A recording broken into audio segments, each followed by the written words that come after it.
ತ್ರಿವರ್ಣ ನ್ಯೂಸ್ಗೆ ಸ್ವಾಗತ. ನಾನು BM ಹನೀಫ್. ಇದು ಹನಿ ಟ್ರ್ಯಾಕ್. ಸ್ನೇಹಿತರೆ, ಆರಂಭದಲ್ಲೇ ನಿಮಗೊಂದು ವಿಡಿಯೋ ತೋರಿಸ್ತೀನಿ. ನಮ್ಮ ಕರ್ನಾಟಕದ ಮಾಜಿ ಸಿಂಗಂ IPS ಅಧಿಕಾರಿ ಕೆ ಅಣ್ಣಾಮಲೈ ಅವರ ವಿಡಿಯೋ ಇದು. ನೋಡಲು ಖುಷಿಯಾಗುತ್ತೆ. ಮೊದಲು ನೋಡಿ, ಆಮೇಲೆ ಅಣ್ಣಾಮಲೈ ಬಗ್ಗೆ ನಾಲ್ಕು ಮಾತಾಡೋಣ.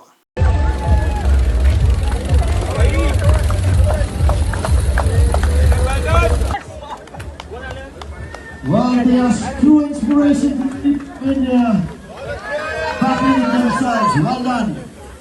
ಇದು ಗೋವಾದಲ್ಲಿ ನಡೆದಂತಹ ಐರನ್ ಮ್ಯಾನ್ ಟ್ರಯಥ್ಲಾನ್ ಸ್ಪರ್ಧೆ. ಗೋವಾದ ಮಿರಮಾರ್ ಬೀಚ್ನಲ್ಲಿ ಸಮುದ್ರದಲ್ಲಿ 1.9 ಕಿಲೋಮೀಟರ್ ಈಜಿ, ಬಳಿಕ 90 ಕಿಲೋಮೀಟರ್ ಸೈಕ್ಲಿಂಗ್ ಮಾಡಿ, ಆಮೇಲೆ 21.1 ಕಿಲೋಮೀಟರ್ ಓಟದ ಸ್ಪರ್ಧೆ.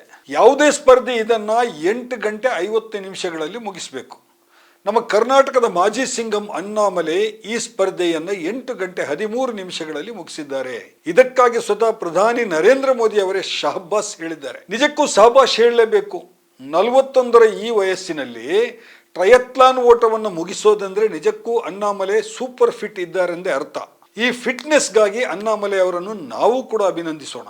ಆದರೆ ತಮಿಳುನಾಡಿನ ಬಿಜೆಪಿ ಅಧ್ಯಕ್ಷತೆಯಿಂದ ಅವರನ್ನು ಏಪ್ರಿಲ್ನಲ್ಲಿ ಪದಚ್ಯುತಿ ಮಾಡಲಾಯಿತು. ಆ ಬಳಿಕ ಪಕ್ಷದಲ್ಲಿ ಅವರು ಎಲ್ಲಿದ್ದಾರೆ, ಏನ್ ಮಾಡ್ತಿದ್ದಾರೆ? ರಾಜ್ಯ ಅಧ್ಯಕ್ಷ ಹುದ್ದೆಯನ್ನು ಸಮರ್ಥವಾಗಿ ನಿಭಾಯಿಸಿದ ಅಣ್ಣಾಮಲೈಯನ್ನ ಬಿಜೆಪಿ ಈಗ ಏಕೆ ಮೂಲೆ ಗುಂಪು ಮಾಡಿದೆ? ಅಣ್ಣಾಮಲೈ ಈಜೋದಕ್ಕೆ, ಸೈಕಲ್ ಹೊಡೆಯೋದಕ್ಕೆ ಮತ್ತು ಓಡೋದಕ್ಕೆ ಮಾತ್ರ ಫಿಟ್ ಆಗಿದ್ದಾರಾ? ಪಕ್ಷವನ್ನ ಮುಂದಿನ ಚುನಾವಣೆಯಲ್ಲಿ ಮುನ್ನಡೆಸೋದಕ್ಕೆ ಅವರು ಅನ್ಫಿಟ್ ಆದ್ರ? ಬಿಜೆಪಿಯಲ್ಲಿ ಅಣ್ಣಾಮಲೈ ಅವರದ್ದು ಕ್ಲೋಸ್ಡ್ ಚಾಪ್ಟರ್ ಆಯ್ತಾ? ಅವರ ರಾಜಕೀಯ ಜೀವನ ಮುಗಿದೇ ಹೋಯ್ತಾ? ಈ ಪ್ರಶ್ನೆಗಳನ್ನ ನಾನೊಬ್ಬನೇ ಕೇಳ್ತಾ ಇಲ್ಲ, ಖುದ್ದು ತಮಿಳುನಾಡಿನ ಬಿಜೆಪಿ ಕಾರ್ಯಕರ್ತರು ಕೂಡ ಕೇಳ್ತಾ ಇದ್ದಾರೆ. ಕರ್ನಾಟಕದಲ್ಲಿ ಈಗರೂ ಉಳಿದಿರುವಂತಹ ಅವರ ಅಭಿಮಾನಿಗಳು ಕೂಡ ಕೇಳ್ತಾ ಇದ್ದಾರೆ. ಕರ್ನಾಟಕದಲ್ಲಿ IPS ಅಧಿಕಾರಿಯಾಗಿ ಉಡುಪಿ, ಚಿಕ್ಕಮಗಳೂರು, ಬೆಂಗಳೂರಲ್ಲಿ ಕೆಲಸ ಮಾಡಿದಂತಹ ಅಣ್ಣಾಮಲೈ ಅವರನ್ನ ಆಗ ಅಭಿಮಾನಿಗಳು ಸಿಂಗಂ ಅಂತಲೇ ಕರೀತಾ ಇದ್ರು. ಆದ್ರೆ ರಾಜಕೀಯ ಆಕಾಂಕ್ಷೆ ಕುದುರಿ ಬಿಜೆಪಿ ಸೇರಿದ ಬಳಿಕ ಈ ಸಿಂಗಂ ಇಮೇಜ್ ಪೂರ್ತಿ ಖರಾಬ್ ಆಗಿದೆ ಅಂತ ಅದೇ ಅಭಿಮಾನಿಗಳು ಈಗ ಹೇಳ್ತಾ ಇದ್ದಾರೆ. ಕರ್ನಾಟಕದಲ್ಲಿ SP ಆಗಿದ್ದಾಗ ಅಣ್ಣಾಮಲೈಗೆ ಒಂದು ಖದರಿತ್ತು, ಬಹುದೊಡ್ಡ ಸಂಖ್ಯೆಯಲ್ಲಿ ಜನ ಬೆಂಬಲ ಇತ್ತು. ಆದರೆ 2019ರಲ್ಲಿ ಅಣ್ಣಾಮಲೈ ತಮ್ಮ ಪೊಲೀಸ್ ಹುದ್ದೆಗೆ ರಾಜೀನಾಮೆ ಕೊಟ್ಟರು. ಪೊಲೀಸ್ ಇಲಾಖೆ ಸಾಕಾಯ್ತು, ರಾಜಕೀಯ ಸೇರಿ ಜನಸೇವೆ ಮಾಡ್ತೀನಿ ಅಂತ ಅವ್ರು ಹೇಳಿದ್ರು. ಜನ ಅದು ಸರಿ ಅಂದ್ರು.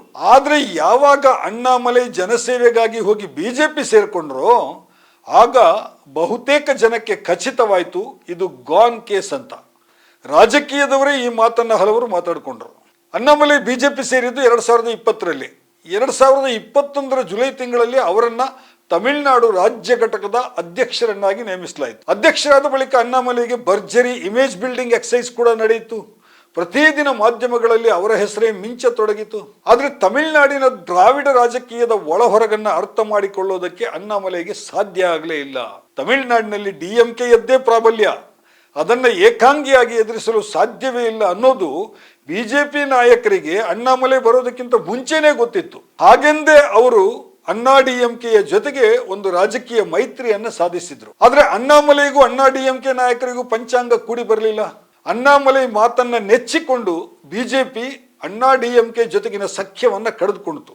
ಅದರ ಪರಿಣಾಮ ಲೋಕಸಭಾ ಚುನಾವಣೆಯಲ್ಲಿ ಸ್ಪಷ್ಟವಾಗಿ ಬಿಜೆಪಿ ಗೊತ್ತಾಯಿತು. ಲೋಕಸಭಾ ಚುನಾವಣೆಯಲ್ಲಿ ತಮಿಳುನಾಡಿನ ಎಲ್ಲ 29 ಸ್ಥಾನಗಳನ್ನು ಕೂಡ DMK ಮೈತ್ರಿಕೂಟ ಕ್ಲೀನ್ ಸ್ವೀಪ್ ಮಾಡಿತು. ಅಣ್ಣಾ DMK ಮತ್ತು ಬಿಜೆಪಿ ಎರಡೂ ಕೂಡ ಶೂನ್ಯ ಸಂಪಾದನೆ ಮಾಡಿತು. ಈಗ ಮತ್ತೆ ತಮಿಳುನಾಡಿನಲ್ಲಿ ಅಸೆಂಬ್ಲಿ ಚುನಾವಣೆ ಕಣ್ಣ ಮುಂದಿದೆ. 2026ರಲ್ಲಿ ತಮಿಳುನಾಡಿನಲ್ಲಿ ಅಸೆಂಬ್ಲಿ ಚುನಾವಣೆ ನಡಿಬೇಕಿದೆ. ಬಿಜೆಪಿಗೆ ಈಗ ಅಣ್ಣಾ DMKಯ ಸಖ್ಯ ಮಾಡದೆ ಬೇರೆ ದಾರಿನೇ ಇಲ್ಲ. ಈ ದಾರಿಗೆ ಅಡ್ಡಲಾಗಿ ನಿಂತಿದ್ದವರು ಅಣ್ಣಾಮಲೈ. ಅಣ್ಣಾ DMKಯ ಮುಖ್ಯಸ್ಥ ಎಡಪ್ಪಾಡಿ ಪಳನಿಸ್ವಾಮಿ ಕೂಡ ಒಂದು ಸೂಚನೆ ಕೊಟ್ಟರು. ಬಿಜೆಪಿ ಹೈಕಮಾಂಡ್ ತಕ್ಷಣ ಮುಲಾಜಿಲ್ಲದೆ ಅಣ್ಣಾಮಲೈಯನ್ನ ಅಧ್ಯಕ್ಷ ಹುದ್ದೆಯಿಂದ ಕಿತ್ತಾಕ್ತು. ಇದು ನಡೆದದ್ದು ಏಪ್ರಿಲ್ನಲ್ಲಿ.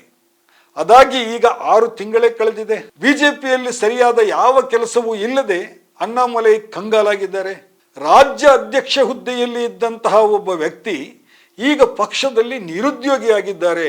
ಅಧ್ಯಕ್ಷ ಹುದ್ದೆಯಲ್ಲಿ ಇದ್ದವರು ಒಬ್ಬ ಸಾಮಾನ್ಯ ಕಾರ್ಯಕರ್ತನಾಗಿ ಈಗ ಕೆಲಸ ಮಾಡೋದು ಅಂತ ಹೇಳಿದ್ರೆ ನಿಜಕ್ಕೂ ಅದು ಅವಮಾನದ ಸಂಗತಿಯೇ. ಅಧ್ಯಕ್ಷ ಹುದ್ದೆಯಿಂದ ಕೆಳಕ್ಕಿಳಿಸಿದಾಗ ನಿಮ್ಮನ್ನು ನ್ಯಾಷನಲ್ ಜನರಲ್ ಸೆಕ್ರೆಟರಿ ಮಾಡುತ್ತೇವೆ ಅಂತ ಖುದ್ದು ಅಮಿತ್ ಶಾ ಅವರೇ ಹೇಳಿದ್ರಂತೆ. ಆದ್ರೆ ಅದಾಗಿ 6 ತಿಂಗಳಾದ್ರೂ ಕೂಡ ಏನೂ ಆಗಿಲ್ಲ. JP ನಡ್ಡಾ ಕುಳಿತಿರುವ ರಾಷ್ಟ್ರೀಯ ಅಧ್ಯಕ್ಷರ ಹುದ್ದೆಗೆ 2 ವರ್ಷಗಳಿಂದ ನೇಮಕ ಮಾಡಲು ಆಗದೆ ಬಿಜೆಪಿ ಹೈಕಮಾಂಡ್ ಒದ್ದಾಡ್ತಾ ಇದೆ. ಇನ್ನು ಜನರಲ್ ಸೆಕ್ರೆಟರಿ ಹುದ್ದೆಯನ್ನು ಅಣ್ಣಾಮಲೈಗೆ ಕೊಡೋದು ಯಾವಾಗ? ಏಪ್ರಿಲ್ನಲ್ಲಿ ಅಣ್ಣಾಮಲೈ ಅಧ್ಯಕ್ಷ ಹುದ್ದೆಯಿಂದ ಪದಚ್ಯುತಿಯಾದಾಗ ಇನ್ನೂ ಒಂದು ಸುದ್ದಿ ಹಬ್ಬಿತ್ತು. ಕೇಂದ್ರ ಸಚಿವ ಸಂಪುಟ ಪುನರ್ರಚನೆ ಆಗುತ್ತೆ, ಅದರಲ್ಲಿ ಅಣ್ಣಾಮಲೈ ಮಿನಿಸ್ಟರ್ ಆಗ್ತಾರೆ ಅನ್ನೋದು ಆ ಸುದ್ದಿ. ಬಿಹಾರದ ಅಸೆಂಬ್ಲಿ ಚುನಾವಣೆಗೆ ಮುನ್ನವೇ ಕೇಂದ್ರ ಸಚಿವ ಸಂಪುಟ ಪುನರ್ರಚನೆ ಗ್ಯಾರಂಟಿ ಅಂತ ಕೂಡ ಹೈಕಮಾಂಡ್ನವರು ಸೂಚನೆ ಕೊಟ್ಟಿದ್ರು. ಅಣ್ಣಾಮಲೈ ಅದನ್ನೇ ನಂಬಿ ಕಾದು ಕುಳಿತಿದ್ರು. ಆದರೆ ಈಗ ಬಿಹಾರ ಚುನಾವಣೆಯೂ ಮುಗಿದು ಹೋಗಿದೆ. ಕಳೆದ ತಿಂಗಳು ತಮಿಳುನಾಡಿನಲ್ಲಿ ಇನ್ನೂ ಒಂದು ಗಾಳಿ ಸುದ್ದಿ ಹಬ್ಬಿತ್ತು. ಅಣ್ಣಾಮಲೈ ತಮಿಳುನಾಡಿನಲ್ಲಿ ಪ್ರತ್ಯೇಕ ರಾಜಕೀಯ ಪಕ್ಷವೊಂದನ್ನು ಹುಟ್ಟು ಹಾಕ್ತಾರೆ, ಬಿಜೆಪಿಗೆ ರಾಜೀನಾಮೆ ಕೊಡ್ತಾರೆ ಅನ್ನೋದೇ ಆ ಸುದ್ದಿ. ಪತ್ರಕರ್ತರು ನೇರವಾಗಿ ಈ ಪ್ರಶ್ನೆಯನ್ನ ಕೇಳಿದ್ರು. ಪಾಪ ಅಣ್ಣಾಮಲೈ ಸತ್ಯವನ್ನೇ ಹೇಳಿದ್ದಾರೆ. ನನ್ನ ಕುಟುಂಬಕ್ಕೆ ಯಾವ ರಾಜಕೀಯ ಹಿನ್ನೆಲೆಯೂ ಇಲ್ಲ, ನಾನೊಬ್ಬ ರೈತನ ಮಗ, ರಾಜಕೀಯ ಕ್ಷೇತ್ರದಿಂದ ನನ್ನನ್ನು ಹೊರಗೆ ಹಾಕಿದರೆ ಊರಿಗೆ ಹೋಗಿ ಕೃಷಿ ಮಾಡ್ಕೊಂಡು ಇರ್ತೀನಿ ಅಂತ ಅವರು ಹೇಳಿದ್ದಾರೆ. ತಮಿಳುನಾಡಿನ ದ್ರಾವಿಡ ರಾಜಕೀಯ ಯಾವತ್ತೂ ಪೂರ್ತಿ ಸಿನಿಮಾ ಸ್ಟೈಲ್ನಲ್ಲೇ ನಡೀತದೆ. ಈಗ ಅಲ್ಲಿ ದಳಪತಿ ವಿಜಯ್ ಅವರ ಹೊಸ ಹವಾ ನಡೀತಾ ಇದೆ. ಈ ಫಿಲ್ಮಿ ರಾಜಕೀಯದಲ್ಲಿ ಬಿಜೆಪಿ ಮೇಲೆದ್ದು ನಡೆಯೋದು ಬಹಳ ಕಷ್ಟ ಇದೆ. ಅಣ್ಣಾ ಡಿಎಂಕೆ ಜೊತೆಗೆ ತಮಿಳುನಾಡಿನಲ್ಲಿ ಬಿಜೆಪಿ ಮೈತ್ರಿ ಮಾಡಿಕೊಳ್ಳಲೇಬೇಕಾಗುತ್ತೆ. ಒಂದು ವೇಳೆ ಈ ಮೈತ್ರಿ ಏನಾದರೂ ಆದ್ರೆ ಅಣ್ಣಾಮಲೈ ರಾಜಕೀಯ ಜೀವನ ಪೂರ್ತಿ ಹಳ್ಳ ಹಿಡಿದಂತೆ ಆಗ್ತದೆ. ಅದಕ್ಕೂ ಒಂದು ಬಲವಾದ ಕಾರಣ ಇದೆ. ಅಣ್ಣಾ ಡಿಎಂಕೆಯ ಮಹಾನಾಯಕ ಎಡಪ್ಪಾಡಿ ಪಳನಿಸ್ವಾಮಿ ಇದ್ದಾರಲ್ವಾ, ಅವರು ಮತ್ತು ಅಣ್ಣಾಮಲೈ ಇಬ್ಬರು ಒಂದೇ ಸಮುದಾಯಕ್ಕೆ ಸೇರಿದವರು. ಇಬ್ಬರದ್ದು ಪಶ್ಚಿಮ ತಮಿಳುನಾಡಿನ ಗೌಂಡರ್ ಸಮುದಾಯ. ತನ್ನದೇ ಸಮುದಾಯದಿಂದ ಇನ್ನೊಬ್ಬ ರಾಜಕೀಯ ನಾಯಕ ಮುಂದೆ ಬರೋದಕ್ಕೆ ಅಥವಾ ಮೇಲೆ ಬರೋದಕ್ಕೆ ಪಳನಿಸ್ವಾಮಿ ಖಂಡಿತ ಬಿಡೋದಿಲ್ಲ. ಇದನ್ನ ತಮಿಳುನಾಡಿನ ಪ್ರತಿಯೊಬ್ಬರು ಹೇಳ್ತಾ ಇದ್ದಾರೆ. ಈಗ ಒಂದು ವಿಷಯವಂತೂ ಸ್ಪಷ್ಟವಾಗಿದೆ, ಬಿಜೆಪಿಯ ಉಗ್ರ ಹಿಂದುತ್ವದ ರಾಜಕೀಯಕ್ಕೆ ಅಣ್ಣಾಮಲೈ ಯಾವತ್ತೂ ಫಿಟ್ ಆಗೋ ಸಾಧ್ಯತೆ ಇಲ್ಲ. ಅದರಲ್ಲೂ ತಮಿಳುನಾಡಿನ ದ್ರಾವಿಡ ರಾಜಕೀಯದಲ್ಲಿ ಉಗ್ರ ಹಿಂದುತ್ವ ಅನ್ನೋದು ಯಾವತ್ತೂ ಮುಳುಗುವ ಹಡಗು. ಸದ್ಯಕ್ಕಂತೂ ಅಣ್ಣಾಮಲೈ ಸ್ಥಿತಿ ಯೂಸ್ ಅಂಡ್ ಥ್ರೋ ಎನ್ನುವಂತಾಗಿದೆ. IPS ಅಧಿಕಾರಿಯಾಗಿ ನೆಮ್ಮದಿಯಿಂದ ಕೆಲಸ ಮಾಡಿ ಕರ್ನಾಟಕದಲ್ಲೇ ಉನ್ನತ ಹುದ್ದೆಗೆ ಹೋಗಬಹುದಿತ್ತು. ಸುಮ್ಮನೆ ರಾಜಕೀಯದ ಹುಚ್ಚು ಹತ್ತಿಸಿಕೊಂಡು ಅಣ್ಣಾಮಲೈ ಅತಂತ್ರರಾಗಿ ಹೋದ್ರು ಅಂತ ಅವರ ಅಭಿಮಾನಿಗಳು ಅಳಲು ತೋಡಿಕೊಳ್ತಾ ಇದ್ದಾರೆ. ಪಾಪ ಅಣ್ಣಾಮಲೈ ಏನ್ ಮಾಡೋಕ್ಕಾಗುತ್ತೆ? ಸ್ನೇಹಿತರೆ, ಇದಾಗಿತ್ತು ಇವತ್ತಿನ ಹನಿ ಟ್ರ್ಯಾಕ್. ಇನ್ನೊಂದು ವಿಷಯ ಜೊತೆಗೆ ಮತ್ತೆ ನಿಮ್ಮ ಮುಂದೆ ಬರ್ತೇನೆ. ತ್ರಿವರ್ಣ ನ್ಯೂಸ್ನ ಸ್ಪೆಷಲ್ ಸ್ಟೋರಿಗಳನ್ನು ನೋಡ್ತಾ ಇರಿ. ನಮಸ್ಕಾರ.